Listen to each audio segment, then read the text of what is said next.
we've had plenty of debate, we've had conflicts, but we've had none that haven't been resolved within our government itself. Just to tell you how I look at the city charter so you understand where my frame of reference is. I take very seriously my role in looking at this, and I consider what I call a legal academic approach to how I look at the charter. I am what I guess would be called a strict constructionist in that regard,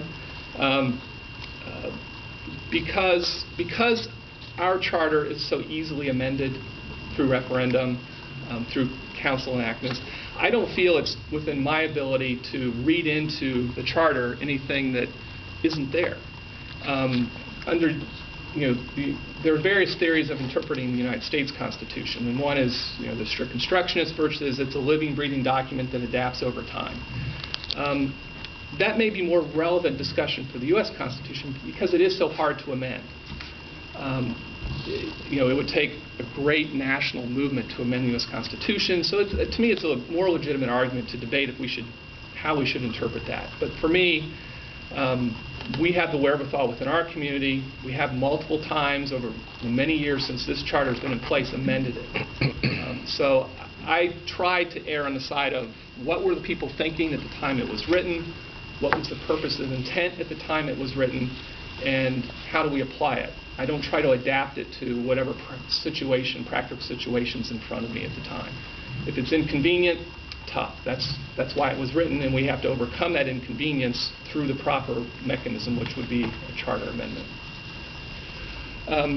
I do look at the history of the city. I'm an avid reader of history of the city. If you all have recommendations, I've read a few books. But I try to look at the context, and I love to read about the context of the progressive era and the reforms of that time. So I do look at it in that regard. What were we intending to do when we adopted this form of government?